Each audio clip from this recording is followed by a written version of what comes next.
to the Modern Mindset Podcast. I'm your host, Josh Giordani. Special guest today, Brandon Fortino. He is a social media creator, built a six-figure business, and came from a third world country. So we're going to talk a lot about his growing up and his business and his mindset and all kinds of different stuff. So, thanks for having me. Of course, man. Cool. Yeah. So talk to me. So you grew up in Indonesia. Yep. When did you move to the States? Yeah. So I grew up, I was born and raised in Jakarta. So if you don't know, Jakarta is part of Indonesia. Usually a lot of people don't know where Indonesia is. It's kind of like south of the Philippines, south of Malaysia, if you know where that's at. People know Bali, but people don't know that Bali is a part of Indonesia, you know? Yeah. So Jakarta, it's a very super populated place. Actually, 8 million people live there. If you think about it, in New York has 6 million people live there. So it's like a lot of people. Right. It's a very metropolitan type city. Born and raised there with, a traditional Asian family. And, did my elementary school there, did my junior high there. And right in the middle of my junior high, that's when around 2012, that's when we kind of decided moving to the States. And the reason being is like my mom was married to my stepdad in the United States and actually been living there since 2004. Oh, wow. So I live in Jakarta, basically raised by my grandparents the whole time. That's kind of how the influence on the business and the real estate stuff. And, that's what affected me. And moved to Bakersfield in 2012, if you know where that's at. Yeah. Yeah, it's so we went from a metropolitan city to like a cow town in Bakersfield. It's super different, and a lot of needed to adapt that. It's an experience. That's crazy. And when you moved to Bakersfield, when did you start? Because English is your second language, right? It is. It's my second language. Yeah. So when did you learn how to speak English? Was it before Bakersfield or was it during Bakersfield? Yeah. So it's like like Americans, like in American schools, you learn Spanish in school. Yeah. So we were taught actually since first grade 3 languages: Indonesian, English, and Mandarin. So I kept up with the English. I think it was good. Like, it was like cool. I think I got it. Mandarin, no chance. Yeah. I almost failed in one of my classes in Indonesia.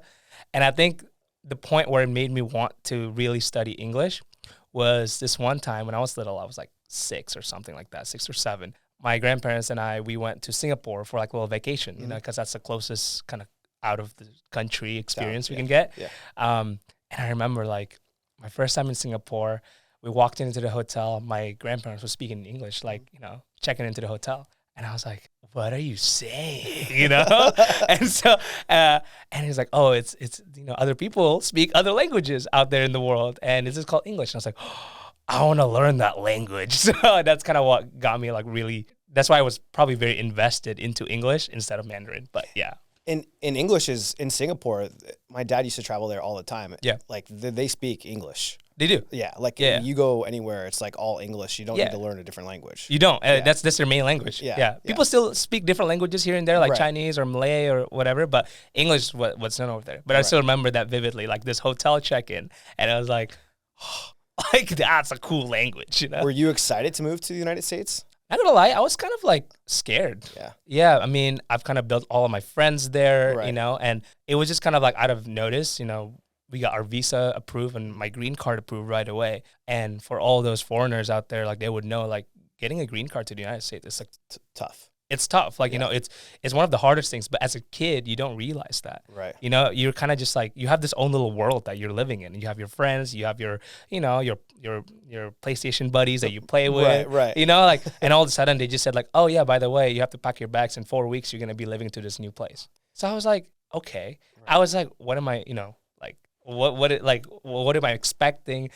I don't even know. I've heard these stuff about America. You've only seen it in the movies, and it was kind of I honestly was just kind of okay. How old were you when that 12. 2012? 12. Okay. I was about 12. Yeah. So you're 25 right now? I'm 23. 23. Oh wow. Yeah. So yeah, it was, and as I expected, coming to the U.S., I remember the first time I landed in the United States, it was LAX. Getting off that plane, it was December. It was cold. I was like, whoa, I never experienced cold like this before. Because Indonesia, it's a very humid and very hot country. Right. It's kind of like Florida if you want to compare it. Right. But it was, everything was just so new. Like the way people drive, I was impressed by that. The seating of the driver's side. People drive it's different. crazy. in most other countries other than the United States. True. It's a lot. I love like how everybody here follows the lanes. The lanes. Because in Asia you don't follow the Right. lanes. Everybody's just kind of like scooch each other over. Right. But yeah, it was definitely as a kid, especially it's like when you were on 11, 12, you're just like okay, it was intimidating. Totally that way. What did you? So you went to high school in Bakersfield. In Bakersfield, yeah. And then when did you decide to move to San Diego? That was for college. Oh, cool. So did you go to SCSU? I did. Cool. So I graduated from San Diego State, and yeah, it was. I feel like my whole time in Bakersfield was kind of like my trial adapt phase. Right. Even in junior high, if junior hires, like they're mean. Right. they're ruthless. Bullies. They are exactly. Yeah. That's when I was like, okay, I was speaking with heavy accent, and I had to ask people to constantly repeat themselves because I need to translate it in my head. Right. Because imagine if Still you learning curve. Right. Yeah. It's like you might know Spanish, but when you're dropped in Mexico and forced to speak, you're gonna be like, Well, some people speak faster or slower, or you can't comprehend the way that someone says something. Right. And Californians speak fast. I don't know if you noticed. Yeah, I'm sure.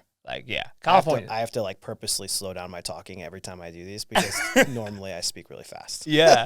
So and went to high school there, spent 4 years there, made some friends and, joined activities, sports, whatnot, the high school American experience, I guess. And I applied to a bunch of colleges because that was really the one thing, kind of the reason why I came to the United States in the first place, to pursue education. Right. My grandparents literally paid for my whole, transport here, my living expenses and stuff. They were like, hey, I just want you to get a degree in the U.S. That was the goal, the golden goal. And, that's why I tried so hard in high school, got into a bunch of different UCs and state schools. And once I met San Diego, it just gives me Jakarta vibes. So I was like, that's cool. What'd you get your degree in? So I actually got accepted as civil engineering, but I graduated with international business. Okay. Focusing in marketing. Interesting. Civil engineering to now having a social company. Yeah, social media. Yeah. It's wild. So did you start that, your social business? Let's get into that a little bit. Did you start your social media business while you were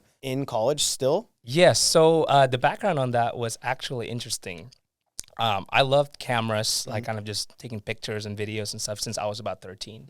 I bought my first camera when I was 14 or 15, with my own hard-earned money, that I'm saved up and stuff. So I've been taking pictures as a side hustle, as a videographer, for a bunch of times.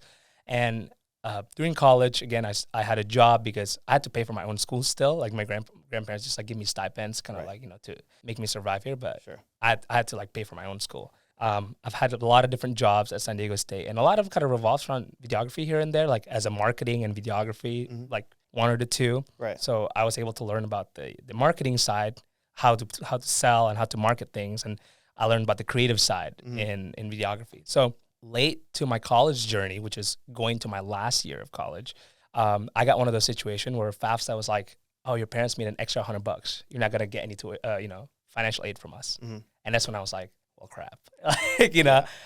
San Diego's rent was $1,200, and that's not even counting anything else. My car payments and all that stuff. And I was like, how am I going to survive this? Even with my internship at a time, it would pay me $14 an hour, and even if I work 40 hours a week, it's not going to even close to covering anything. And I was still a full-time student.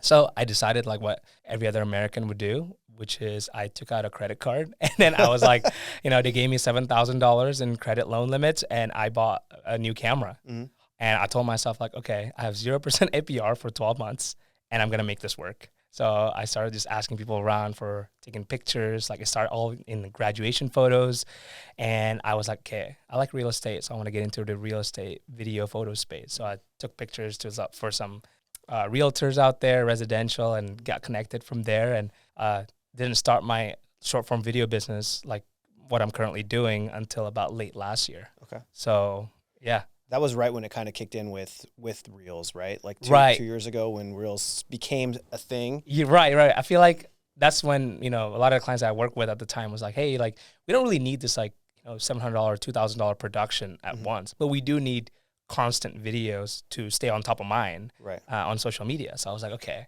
how do I make that work? And I saw somebody that made it work, and I just kind of ask around people and finding mentors and stuff, and I'm like, okay, I can do this. So that's awesome. Yeah, I feel like the social media business is constantly evolving, right? Like initially with social, it was like pictures and like Right. videos, and then now vertical with reels, and Yep. like you constantly have to stay up to date. And then the same thing with like using correct sound and correct audio, and then Right. like what Instagram likes with captions and all of that. It's like it gets overwhelming to some extent. Like, It does. yeah. And I think like what people like also don't realize a lot is you should have different playbooks depending on what you're doing. Right. You know what I mean? Like if you're a realtor, that's a separate playbook. If you're an investor, that's even a separate playbook. And if you're an e-commerce brand, they have a whole different strategy that you're doing. Mm-hmm. So I feel like social media levels up the game when it comes to marketing. Mm-hmm. And now it's like that's why there's so many social media companies out there. But like they're very specific a lot of the times because of that reason. Like you can't just have a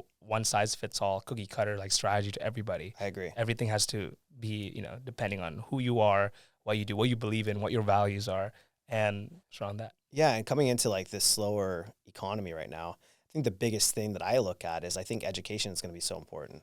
Yeah. Right? The education space around social media, and also creating a personality, right? Like getting to know someone on like a personal level on social, like we met through social media. We did. Which is cool. Like we could talk about that story. Like I saw your stuff and I'm like, I love what you were doing. So I followed you. Yeah. And then you followed me back and you DM'd me right away. And in my head, I'm like, this is like, maybe he has like a bot or someone that's like responding back to DMs. Sure. But it wasn't. It was you, me. which I think is totally legit. Like when you engage with someone, you like their content and vice versa. Like a simple like, hey, nice to meet you. Looking forward to connect. Looking forward to seeing like more of your content. It goes a long way. Right. And I think recently I've actually you motivated me when you responded to mine, where now I do that to people who I follow back or engage with. Mm-hmm. And now it's like I'm building relationships with these different people who I'm not looking to like get anything from them. Right. But like just building different relationships, like eventually things just come full circle. We'll meet in person. And it's like, it's really cool to be able to have those types of interactions and connect with people on that different level when it's not just like a follow back. For sure. I mean, I think that's what nowadays where the social media landscape has become. You know, back then, like when Instagram first came out, right? It's more of like a photo gallery. Right. Kind of like, oh, people are posting like cool stuff. And then you're like, okay, I want to follow because I want to see that photo gallery or whatever, right? But then that gets oversaturated. People start doing that and now nothing is special, right? So how do you make really like now social media become this tool to build deeper relationships? So I feel like that's where, you know, like what you said, just a simple hi and hello and engaging. Like that's what's really gonna, you know, move whatever it is you're trying to do forward. Like even build the relationships, you know, making sure that you know, you kind of like say there's this person that you always want to connect with. Like social media has provided a tool to do that. And I feel like, you know, people always expect in the beginning, like, oh, social media marketing, I just post and then like people should come to me for my business or whatever it is that you're doing. But that's not how it works. Like, No. like people in business know, like, do you do business with people that you know, love and trust, right? Right. And so the only way to do that is to actually genuinely interested in the other person. 100%. And even if doing business is not your end goal, even just like making sure that that community, it really like you ended up building a community that likes you and supports you in whatever it is that you're trying to do. Totally. So that's kind of like the stronger currency that you have, because when they say like attention is the new oil, when you have the attention on you and people love you, people like believe in what you say, now you're wielding this kind of power in terms of like what things that you're saying. They hold you more accountable and they put your, you know, that makes sense. And you're almost creating like, I use that word celebritization or so like a celebrity figure almost as like a social media brand. Yeah. Not saying like tons of followers or anything like that. You don't need to create a massive audience to have like great, loyal, either customers or friends that you've created or networking people. Right. And I think that that's so important to understand is like people don't understand how to use social media properly. It's really just creating like your voice and who you are as a person and letting that shine through your social account. And I don't think like doing the education stuff is so important, but also mixing it in, like we were talking about like today, where I was like, I'm going to do like kind of a day in the life type of thing. We're like mixing it up to show like what I'm doing so they can kind of like better understand who I am. Right. And like doing legitimate stories, talking about my day or like that kind of stuff. I think because I engage with those when it's different. And if it's not like super, what would you say? Super edited. Right? Okay. There's some, there's some right where they are really edited and really scripted, and there's those posts where it's like you kind of get to feel them differently in a different sense. It's like you totally hit it on that. Like, how do you create an overall brand, right? Because nobody, like at least nowadays, like what I notice, like people don't want to do business with a logo, right? You know, people want to do business with So how do you showcase that through the content that you create? Right. Whether it being creating those fun highlights, maybe showcasing like you at the beach, on top of, education and all the stuff that you're already doing. Like, because if you just talk about, say, real estate 24/7, like, would you actually follow that person? No. Probably not. You know what I mean? Like, if I talk about social media all 24/7, like, you're probably like, okay, everybody else can say that same thing. But what's going to make you different? Your beliefs, your values, your activities, your hobbies, your interests. That's what's going to make them like, oh, Josh like cars. Right. I like cars. I want to follow that too. Like, I want to see what he's up to. You know what I mean? You want to be your authentic self. Right. And your interest needs to show through some of the stuff that you're doing. Maybe you don't need to post it as an actual poster or actual reel, right? But like your stories go a long way, and how you interact with people.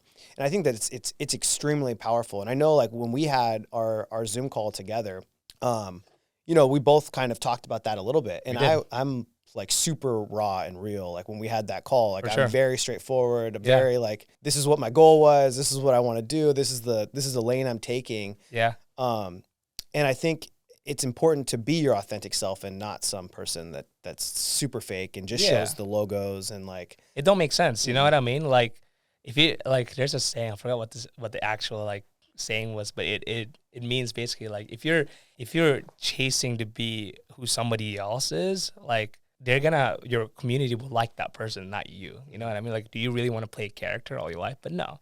And like, everybody, I believe in like the good of the people. So if you're doing good things in social media, you're actually genuinely trying to build a community, you're trying to create value or share value, and everybody always have something to share to one another. And that's really how a community grows as a whole. Totally. I think social media has made it kind of like, it's almost a leverage way to do that. Instead of me maybe talking to you about a tip or like, hey, here's what you should do, me talking to like 100 people, 200, maybe 500 people. Maybe if I convey it the right way, it can go to thousands and thousands of people at once. Yeah. So it's a powerful tool nowadays. It is, I think. 100%. Yeah, when I started in the real estate industry, I got in 2009. I was a realtor first, and I was so young. I was 20, I think I was 19 or 20 when I got into the real estate industry. And I felt like I had to be a different person than I was. Kind of going off topic a little bit, not on social media, but like I thought I had to be a different person than who I really was because I was so young, and I felt like I had to put on this face. And for the longest time, being young in an industry full of people who are making the biggest purchase in their life, right, and then transitioning from that to title insurance, I felt like I had to put on this like fake persona for the longest time and be someone who I wasn't. And I feel like the last 5 years, it's allowed me to be my authentic self. And I think it can show through now when you do that, like through social and all that other stuff. Because if you're not that person yet, it's people can see right through that. Right. So it's just very interesting. I was bringing that back because being your authentic self is important. And with social, people can see right through if you're not being authentic, if it's something that's fake. And how did that feel when you kind of made that switch to like, okay, I want to be my genuine self, like presenting to people and stuff, It just got to the point where I just didn't give a shit anymore. Okay. In the sense of like, I don't care what people think. Like, I'm in my lane. I want to work with the people who I want to work with, who I love and respect. Right. And if they don't connect with me, I'm okay with that. Because most of those people that I don't connect with, I probably don't want to work with them anyways. Because it would be more work, right? Like when it's a forced relationship, like you're almost butting heads and you're battling. Instead, where it's like someone that does already love you and then starts to work with you, it's just an easier, more smoother transition than when you're battling with someone who already maybe doesn't really care for you. Is that like kind of like the abundance mindset? You know what I mean? I feel like there's always the right person to work with everybody. There's always enough wealth there is in the world. So it's just about the matter of finding that right people that would want to, support you in that sense. And I don't want to work with everyone. Yeah. Like I'm sure you don't. Right. Like there's times where you just need to pick and choose like who fits in my mold and who fits in my culture. Like, and those are the people who I want to be around. For sure. But, totally agree, man. Yeah. Ditto that. Like, we're going to cut that. Like, that's really good. Did you have any mentors when you like got started in social media? Like for me, like when I got into real estate, my dad is a real estate agent in Palm Springs. Oh, nice. So he was like, I was a dumb kid just getting out of high school, didn't go to college. He's like, come move down to Palm Springs, come get your real estate license. So I did that for a year and then came back. So he was like my original mentor of getting into real estate. And then afterwards, it was like I had someone down here when I was in real estate and then title insurance and then now with my investing stuff. And I've had mentors through every step of my life, which was so important. It is. So I'm sure like you had some people that you looked up to. What did that look like? Yeah, man. Like even very beginning when it was like, just before even doing my business, I've always, I never call them a mentor because I feel like that's kind of like too like, official, but I always look up to them, and I always like, hey, can I like grab coffee with you and talked about, whatever it is I'm doing. The first one of that actually, when I was in college, was my professor. So he was a sales professor. His name is Steven Ozinski. He still teaches now, a great teacher. He sold, he had his own company for a while and then sold that with a big exit. And I was just like, hey man, like, I want to get to where you are. I'm building a business. How do I do this? And it's very nice having that person who's been there and done that to give you that guidance. And kind of more towards kind of now, I've grown that relationship into kind of more of like in different areas of my life. So right now I have a mentor in my, social media agency type mentor. His name is Tyler Anderson. He has a company with like 80 plus clients, so he's doing well. Like I want to be where he's at when it comes to my career. I have my, real estate kind of, my real estate, what do you call it? Mentor, Chris Luna. I would call him my mentor. He would teach me a lot about multifamily and all that stuff because I want to be where he's at again. Yeah. So I realized like just huge value into having that kind of relationship, and it's always like, at least for me, like I'm always trying to like give value to them. They give value to me as well. Absolutely, you have to. It's like trade off like that. But there are some people out there, like for example, my professor, like he just wants to give, I want to see other people succeed, which same goes like to me. Like, I want to see other people succeed too. So yeah, like mentors has been literally changed the game. And I guess if there's one advice that I would give to whoever's like watching is like get one in all the type of areas in your life, in your relationship or in your life and in your career. That way, like you can fully just have that support system around you. 100%. I think the three, like my dad was a crucial point for me getting started in the industry. Yeah. But the next three mentors, one was in real estate. He owned a team and I was on his team, and him and I are still close friends to this day. And it's been a long time, like probably still best friends. He's going to go to my wedding, like still super, super close. Yep. And then the one that was in title, but I think there's, like you said, this like stepping stones. And then title, he was a great mentor. And then my flipping one, it was crazy because now it's like catapulted me to like a whole nother level. Wow, really? Right? And just understanding. But like that last mentor, the one that I currently have with my real estate investing, that wouldn't have happened if I didn't bring value first. Like we knew each other and we were really cool, but we weren't like super close friends. Yeah. And I had to really prove myself and show that like I was truly interested in doing what we were doing. Yeah. And then, I'm like forever grateful. There's seriously like days that I could wake up and cry because of how I look back and think about how he brought me in and like taught me what I know today about real estate investing. Wow. Like there's just those people like with Chris, I'm sure, like you're sitting there like listening to how he talks about multifamily and like things that he had struggled with or things that he had went through. Right. And like, let's say in 2 years from now, all of a sudden you're buying your like first multi-unit. Yeah. You're like, look back and you're like, Chris, like this is what you helped me do. 100%. And I think that it's just crazy. And I feel like as a mentor, that's your legacy, for right? Sure. Your mentee is your legacy, right? Like that's how you're leaving this world with, another person that, you've kind of helped also uplift, Sure. And kind of to tie it back to kind of social media a little bit, like if you think about it now, I've also have like mentors. I would call them mentors, but they probably don't know who I am, but on social media that I follow. Right.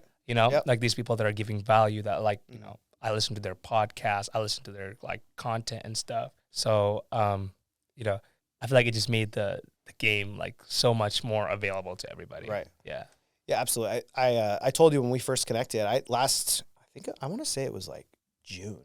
Yeah. Maybe a little later, but I noticed like the market was shifting, like in terms of my business and things were slowing down. And I'm like, how do I reach more people? Yeah. And I started, engulfing in media stuff, like with Ryan Pineda and like people that were kind of in that space that I do stuff in. And I'm like, I'm going to commit to making short form videos and I'm gonna get good at it. And I still have like the first video that I ever posted and all the old ones that are all like washed out. Yeah. That, like I didn't know what I was doing, but I recorded them on my camera. Yeah. And like didn't really know how to edit them. And it was like all starting from that place. But since then, I think I've posted like almost 140 videos. That's cool. Since last year. Yeah. But it takes you like you just never like in the beginning you're gonna suck. You have to take the leap though. Yeah. And like continue to do it. And like it's just crazy because you look back and you're like, all these things I know happened through social media, through leads that I get, and through people who I've met because of what I've continued to do. Right.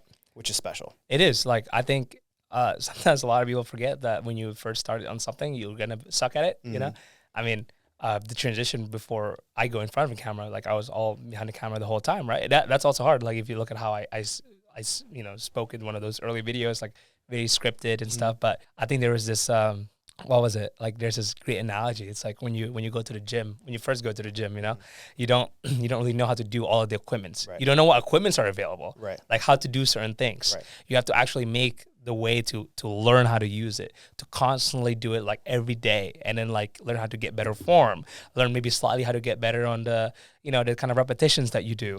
And you combine that with eating healthy, you know what I mean? Now, like say you keep doing that for 6 months, a year, you don't see the change when you're in it, but like you compare yourself from the beginning and now you're like, wow, I'm more fit now. You know, you can walk up the stairs and you don't have to like, you know, get super tired. You know what I mean? So it's just kind of like that. And understanding the process.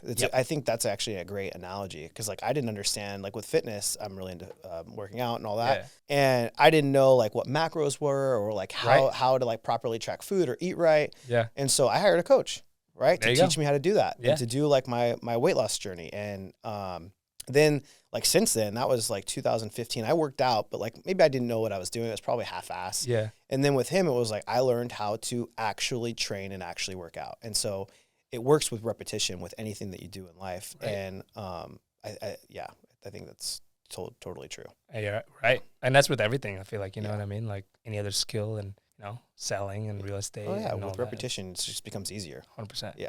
Yeah. You were talking about, I saw your story the other day. You were talking about AI with creating reels and things like that. Crazy. I thought it was cool, and I was going to DM you. I was like busy during that time, but I was watching it. And I was like, wait, that's super legit. Like you get ideas through that, and then they create scripts for you. Yep. Which I think is the biggest thing about doing content is the hardest thing. I think really you can come up with an idea, but then scripting it the correct way or scripting it in general becomes hard. Like we were talking about Neil Dingra, like his course. I actually paid for his coaching. The Forward Mastermind. Yeah. The fast. Yeah. And so I started doing some of his videos initially, like with his scripts, because he provides you 10 or 15 scripts for realtors and lenders, which I think is phenomenal. Like if anyone needs an idea, like there is one, but you just recreate it in your own words and how your personality portrays it. For sure. But I thought the AI stuff was cool because I was like, how do people do that with things that they want to talk about? Man, AI is changing the game. For sure.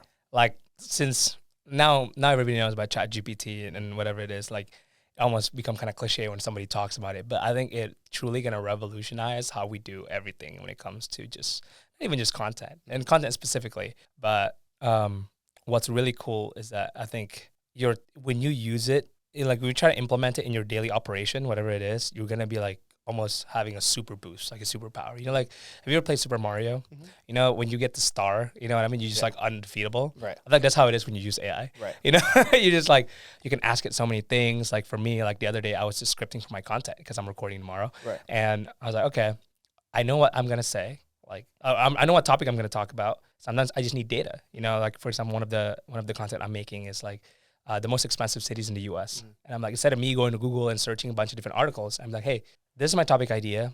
I want to create a script less than 200 words for TikTok. Give me some actual like engaging data to put in this script. Cool, enter. And it will just surf the internet or, you know, in real time, and it would just get me those data. I don't have to like take the time to Google everything and look through articles and not knowing what's real, what's fake. Yeah. Now I'm just like, okay, I just need to change a little bit of this, make sure it sounds like this because I like saying like this, and just it shortens the amount of time that I'm like doing everything. And I'm trying to like use AI for all of my operations too. Like for example, in my virtual meetings now, there's this tool called fireflies.ai. So basically like instead of you know, having to note take, you know, during meetings and sales calls or whatever you're doing, this AI will just record the whole transcription and then it will like create you like a bullet point summary at the end of it.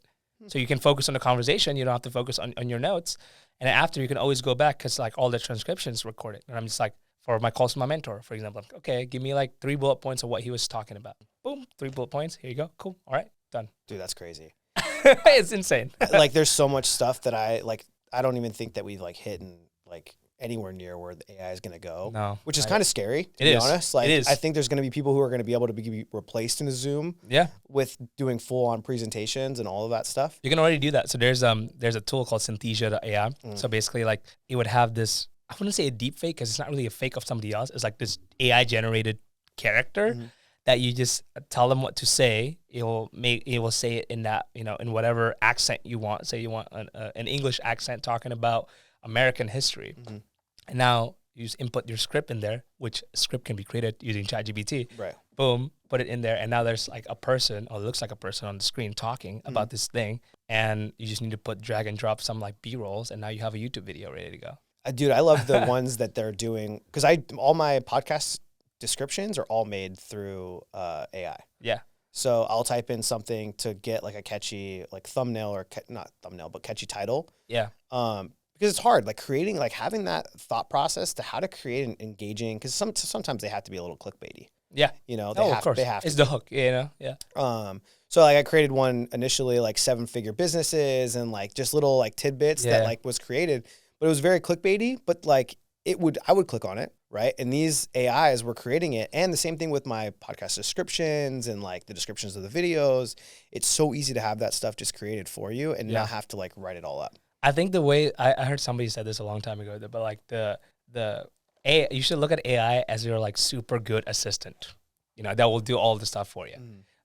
People are afraid it's going to take your job, but I think that those who don't use it is going to be replaced by people who actually use AI. Right. You know what I mean? And it's like, it'll just 10x your productivity because you have this, I don't know, not even being, like this technology that just pumps out things for you. Right. You know what I mean? It's very impressive. And for example, how do you cut up usually your podcast? Do you watch the whole thing and you like mark it, timestamp it and stuff? No, because I don't edit any of it. Okay. Yeah. That's fair. So Tony or my other guy, Alfred, They just cut up for you? will cut up for me. Yeah, but most of the time I'll put like, we'll talk in the video, like the one we just did on the watches. Yeah. We had a certain point where we needed to take it out. So we would just like talk about cutting it and then he'd mark it on what it was. For sure. But I actually watched someone's video recently that now there's AI technology to do that for videos, right? Well, what's nice is like there's this video editing tool called Descript, Okay. Descript.ai. So basically like you have a long 45-minute videos like this, right? You drag and drop there and it will, first of all, it will identify how many speakers are there. So in this case, there's 2. And it will transcribe every single thing that we're saying. So now it's in a text format. And a lot of people, when they try to clip podcasts, is like they go over every single time into their, they go in that whole 45 minutes. And if there's something cool, they might cut that. They might write down that timestamp.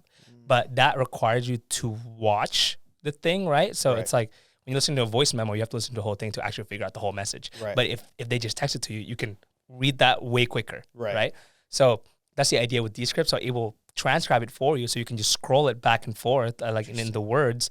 And when you say like, okay, I want to, when Josh talked about, his like whatever, like say like his story about his family, it's like Josh's family, and it will like go to the exact point where you said the word family, and you can just highlight that, and I'm like, okay, I want to make that into a separate video. Interesting.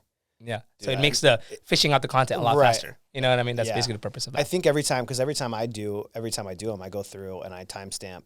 Some of the times I was going through and I'm like, hey, here's the timestamps. I like this clip. Right. Shorten it up a little bit and then send it out. But yeah, I'm watching it. But I do rewatch my podcast every single time. Yeah. Maybe I shouldn't, but there's things that I pick up on there that For like, sure. especially like with the guests and stuff. And I'm like, damn, that was really good. Or that was really smart. Or things that my initial ones when I was doing them on real estate investing, which I'm not allowed to do anymore. But the initial ones, I was taking things, 'cause I'm in these conversations where sometimes you're just like blacked out the whole time. Right.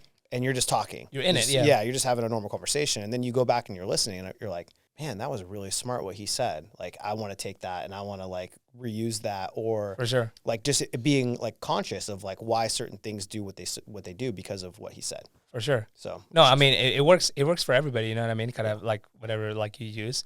And if you want to take it to the next level, here's the next step of that, right? You have the transcription now. You have the text.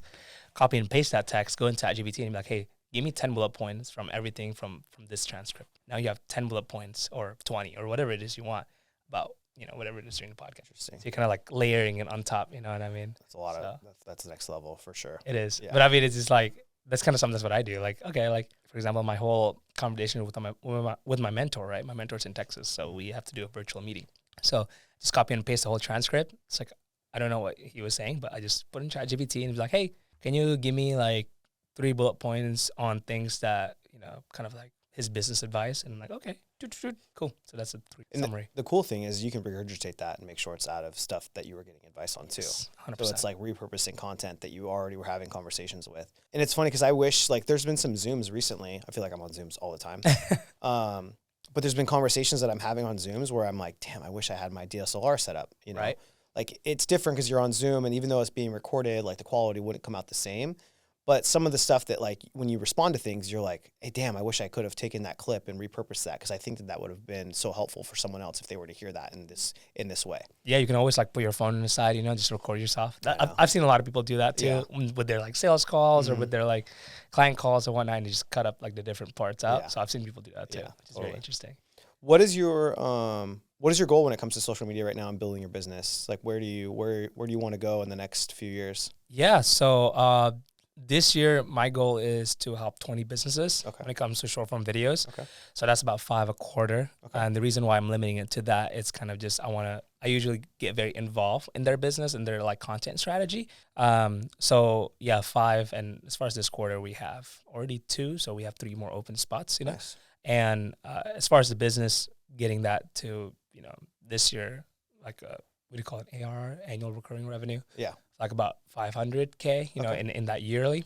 But in the long-term goal is I would love to get into real estate. I don't know what the first move would be. Either it would be to, like, house hack or to go into, like, multifamily deal, depending. I feel like if my business is going off, I can just use that money, invest in something more passive, you know, in syndication or whatnot. But the long goal is that I really want to, like, build luxury stays around the world. Kind of like, that's cool. Yeah, like, you know, buying a plots of land in, like, Costa Rica or Bali, or for example, and make, like, super cool, like, Airbnb construction in there. So that's awesome. I actually saw there's this place that we go to in Valle de Guadalupe in Mexico. Oh, okay, yeah. Have you ever been there? No, I've never been there. It's like wine country for Mexico. It's just past Rosarito. Okay. And they have these little, like, huts and different things that you can rent out for Airbnb. And it's like we just went to one last year with a good friend of mine. Did, like, a little couples trip and, like, some wine and some food, because it's amazing food and wine. Yeah. And they had it's literally like this plot of land that they bought. There's tents on it that are all, like, surrounding a pool and a jacuzzi and, like, little, like, barbecue area and, like, sitting area, super trendy looking. They have, like, horseback riding. You can do razors. There's a restaurant on site. But, like, these Airbnbs are, I think they're like $450 a night. And I'm talking, like, it's like a tent, but like a legit tent, you know, like, with the full, like, bar and all that stuff inside, which is cool. But I could totally see that, like, being super popular in Bali or Costa Rica. So when I went there last year, there's this cool spot in Bali that they took a decommissioned plane and put it on top of a cliff. And so it used to be a very famous, like, influencer spot where you can walk along the edge of the mountain. No, not the edge of the mountain.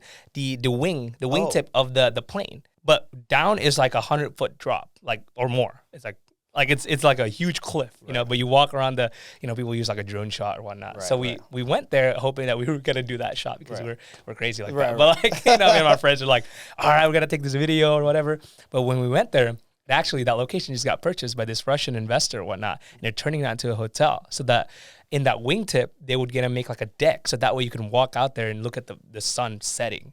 And it was like a decommissioned plane. So they're taking everything out of the plane, making that into, like, a 1-bedroom kind of Airbnb. Interesting. It's insane. I was like, whoa. That's a great idea, but that would be a little sketchy. I'm so scared of heights. I'll send it to you on Instagram. Yeah. Like, literally, it's crazy.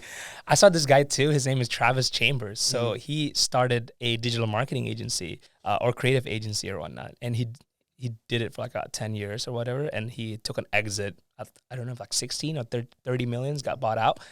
And now he purchased land in, like, Costa Rica and Puerto Rico, and he's a huge Star Wars fan. Have you watched Star Wars? Of course. Yeah, you know, like the Luke Skywalker's, like, Tatooine huts, like, like in the middle of, like, the desert. Yeah. So he's building that in, like, Puerto Rico or something, because, you know, that'd be like, insane. And the way he did that, it was 3D printing. So he 3D printed the whole thing.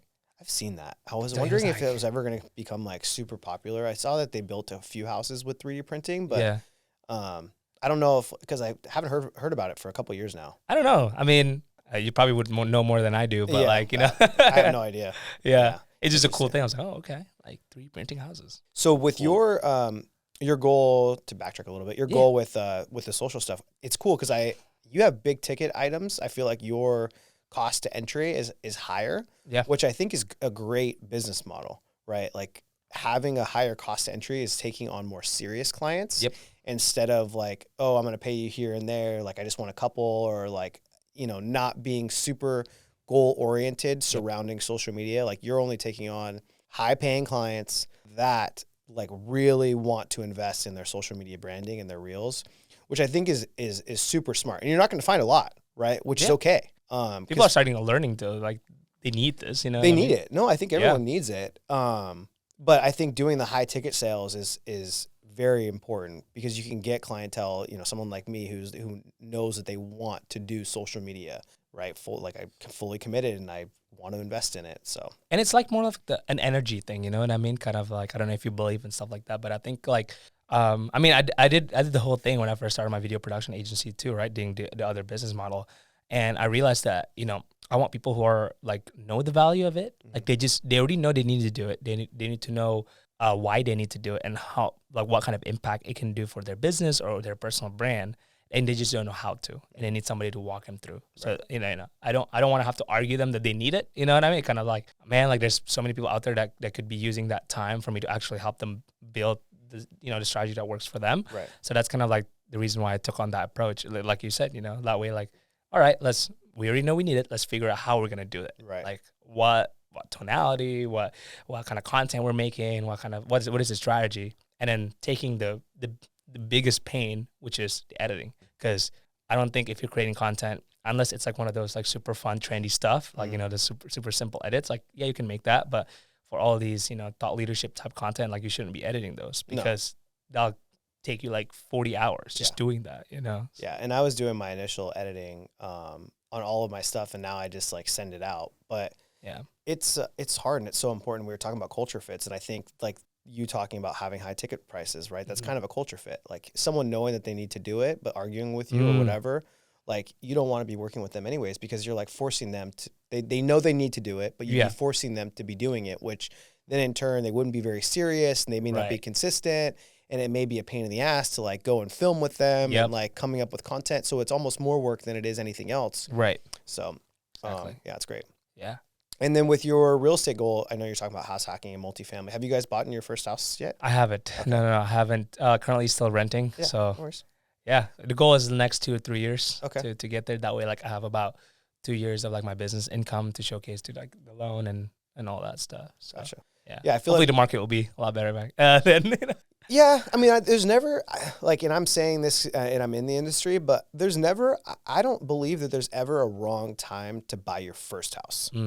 Like when it comes to investing, I think that that's a different story because you're looking at it from a different angle. But like for your first house, like to be honest with you, from 2017 up until now, like I was in 2016 up until 2020. During that time, I thought for sure there was going to be a market crash. And not for any other reason, but just like a mental thing. And I'm in the industry, right? And so it hesitated me on buying real estate back then and investing. And then finally when I had the opportunity to start investing and start doing that, and I owned my first house 2019 is when I bought my first house. And I just don't think that there's ever a right time. Because you're always going to look at different scenarios and what could happen. But when it comes to your first house, like you get the tax write-off of your interest payments, which helped me out tremendously because when I first bought, I was a W-2 employee. So having a huge interest write-off, then plus I am in a super low interest rate and my mortgage is super low, so my overhead's small. Got it. Now may be a different story with where prices are at and interest rates being high.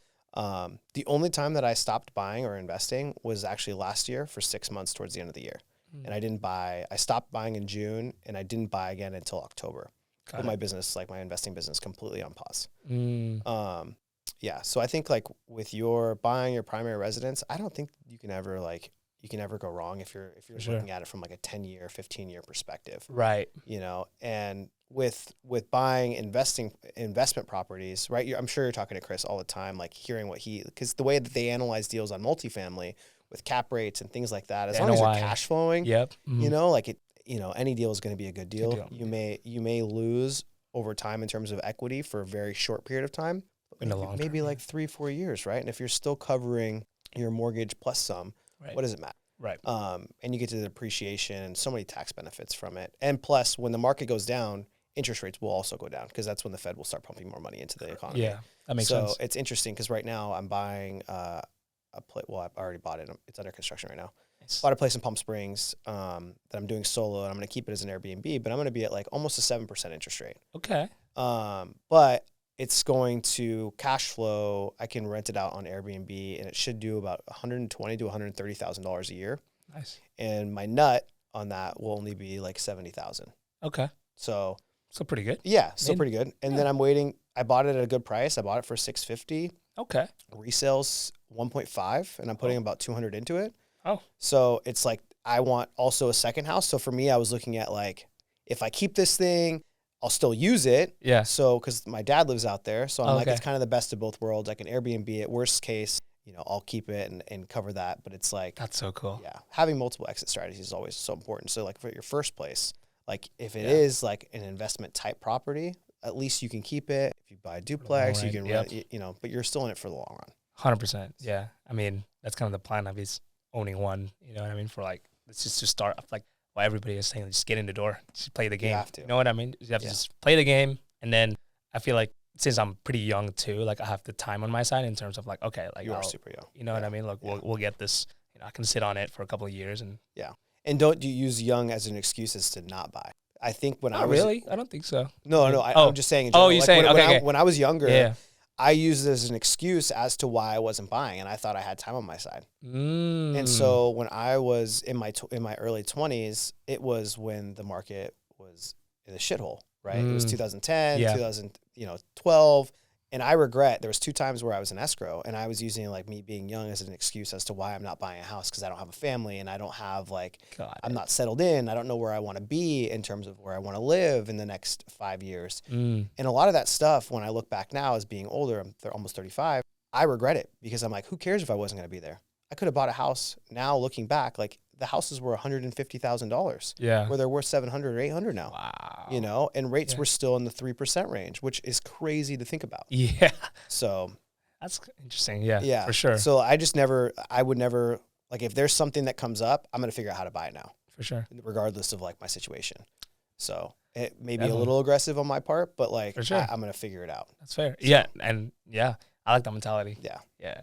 But now I'm just at a different point in my life where I'm just like, if anything's a deal, I'm going to figure it out. Yeah. Like if there's a way, if I can rent it, if I can flip it, if I can keep it long term, like whatever it is, I'm going to figure it out. For sure. So That's dope. Cool. well, thanks for coming on. Appreciate it. Yeah. It was fun. Lots of, I think there's going to be lots of good little tidbits in here. Yeah. Thanks for having me again. Of course. Yeah. I mean, the first always getting your ball rolling, you know. But